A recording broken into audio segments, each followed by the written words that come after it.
Hi, welcome to Talking and Reading from Japan. I'm your host, Hidemi Woods. I read an episode from one of the books I wrote here and talk about it or talk about anything that pops up in my mind. I hope you enjoy with me. Today, I'm gonna read an episode in my book titled An Old Tree in Kyoto.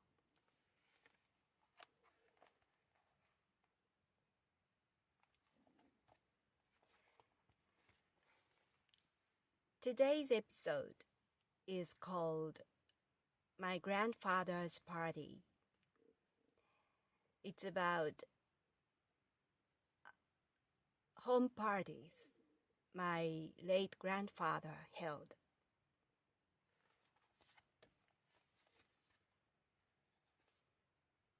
My grandfather's party. My grandfather liked a party so much. He threw it almost every week at home when I lived with him in my hometown. As he had held the chair of a local senior citizen society and a local chrysanthemum association after he retired. Those parties weren't so small, with about 20 old people gathering each time. They weren't official parties, but his home parties solely for his own fun. He made my grandmother order catering and serve sake and beer, all with our family's money. It was a big nuisance to other members of our family, but no one complained to him, who was a dictator in the family. I used to feel disgusted when I came home from school and saw revelries in my home. One good thing about it was there was an occasional absentee or two if I was lucky. In that case, my grandmother would let me have a surplus dish, and I got an unexpected feast. Sometimes, though, an absentee turned out to be just a latecomer, and my feast had to be aborted after only one bite. At one party, a man who was quite old drank too much and became unconscious in a chair. My grandfather called an ambulance and the man died at the hospital. Although my grandparents insisted he didn't die in our house but died a natural death at the hospital. A big stain of his urine on the chair didn't come off.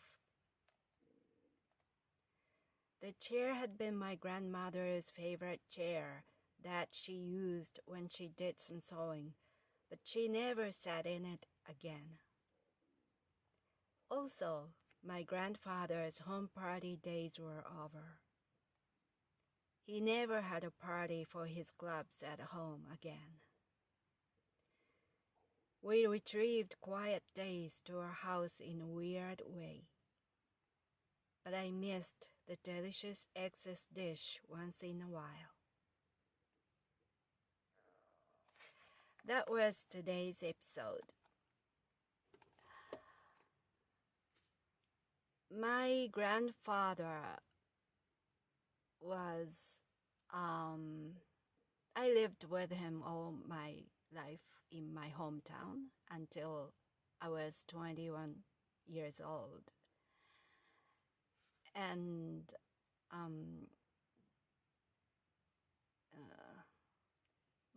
I was raised by my grandparents, so we were quite close, but not in a friendly way.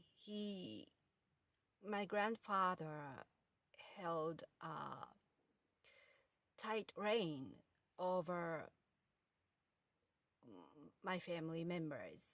So we, my grandparents and my parents and my sister and I lived together under one big roof, but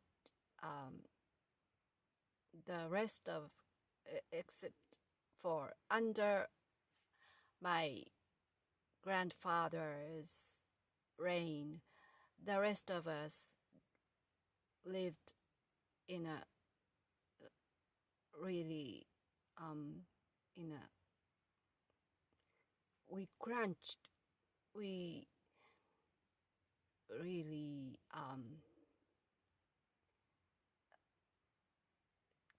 felt so, in a way, scared of him every day. And we just, we were like servants of his. And so he was a head of the family, and to us he seemed to be a dictator, and we were all afraid of him, and we always tried to please him, like servants try to do for a king or something. And my grandfather was a man of egotism. He always tried to center himself over anything, and he just a person of me, I type of person. So it wasn't easy to live with him. And but he did everything in his own way, and we, the rest of the family, just followed his way, even though we hated it. We couldn't tell anything to him. We just silently, quietly followed him, his way. And so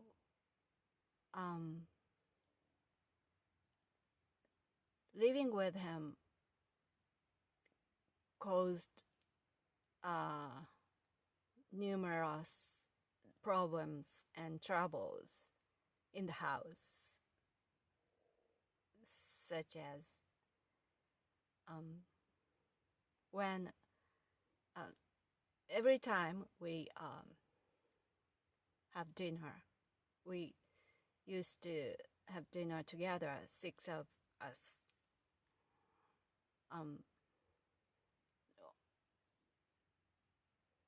The only person who talks, who talked in the dinner time on the table was my grandfather.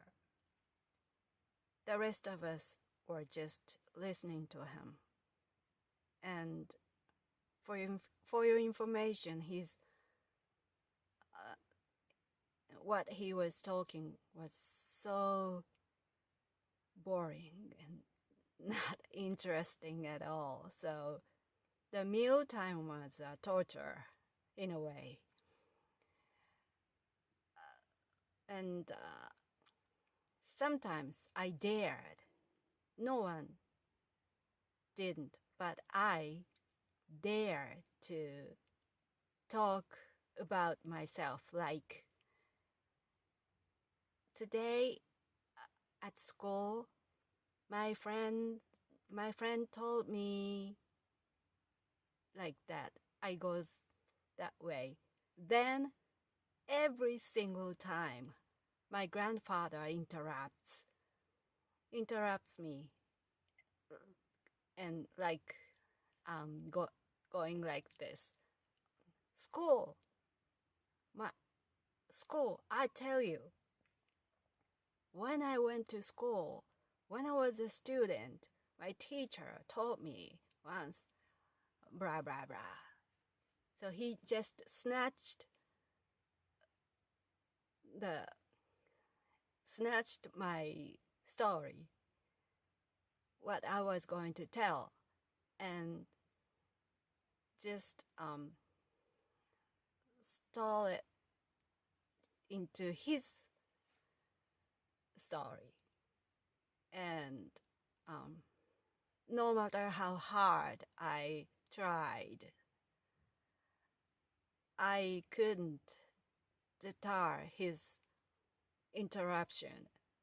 He just switched my talking into his talking. And he just talked and talked and talked, and those stories of his were all familiar to us. We had heard of it millions of times, but he talked as if it were the first time he introduced his experience to the rest of the family. And he talked about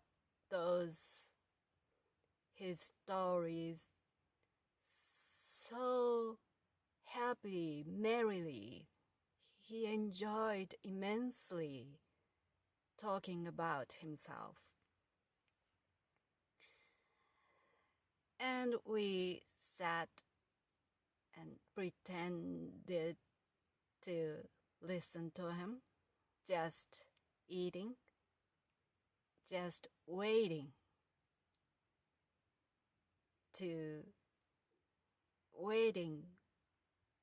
for this mealtime to end, because we couldn't stand his talking, his boring talking about himself. And so he really liked talking, and when he held those parties of his clubs,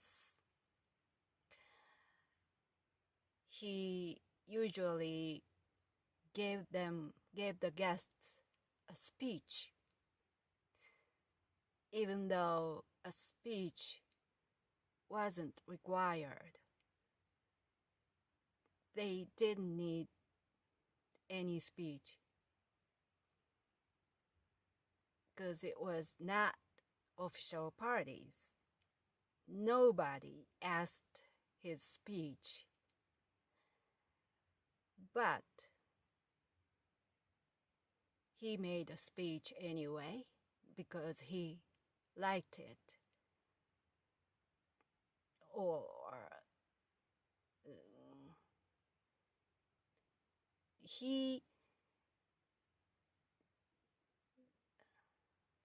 I think he threw those parties just to give them a speech. A speech was his main purpose, to throw a party. He liked a speech that much. And the guests were quietly listening to him. And I know that, like myself, they were just waiting for his speech to end. And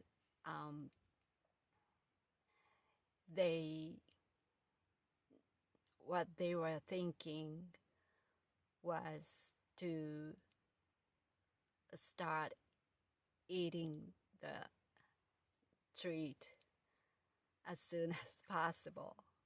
So they just wished that my grandfather's speech would be short, which usually wasn't for them.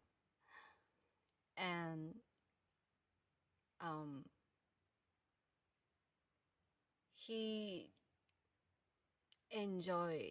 my grandfather enjoyed those parties because those parties were his chance to speak, to give a speech in front of the guests. And but that unfortunate incident in which an old guest drank too much and died at the hospital,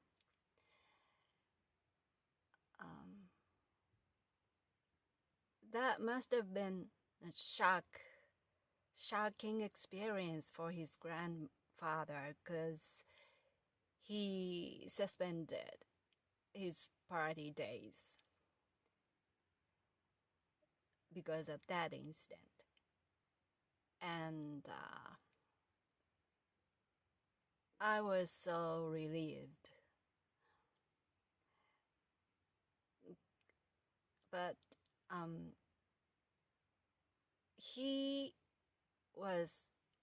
I think he was waiting for his shock to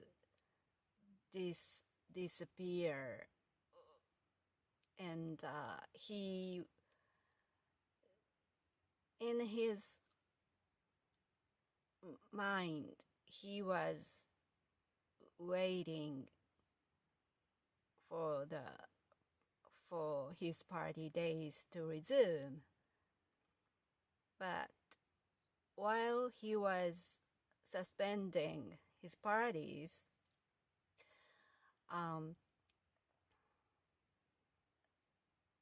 it's about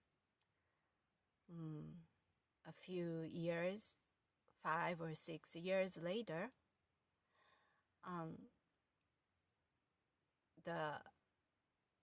those club staff came to my house and asked my father to step down from the position of the head of the club. He was asked to step down from the head of the Chrysanthemum Association, and also from the head of the local senior citizen club. And my grandfather got furious. What kind of request it was? He yelled to those people who asked and came to my house. And my father repeatedly told them that he didn't understand the reason why he had to step down. He wanted to continue. But man who came to my house to ask my grandfather were bowing again and again, just begged my grandfather to quit. And how dare you, my grandfather told them. But it seemed were it seemed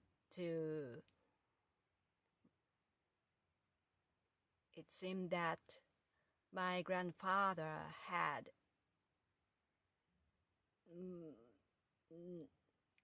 didn't have much choice, so he really reluctantly had to leave his positions.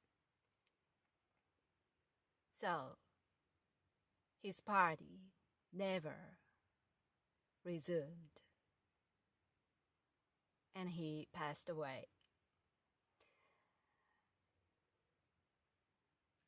I surely feel that he wanted to continue his parties, and he really wanted to give a speech to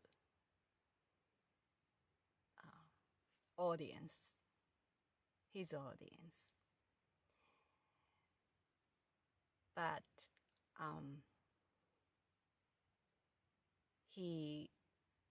those days,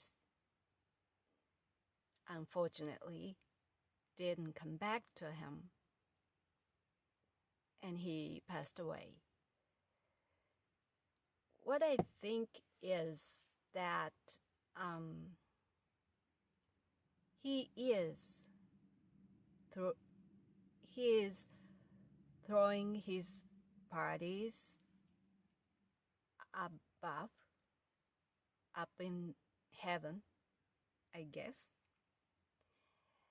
And I certainly think he's speaking in front of people that about his experiences when he was alive, he was in this world.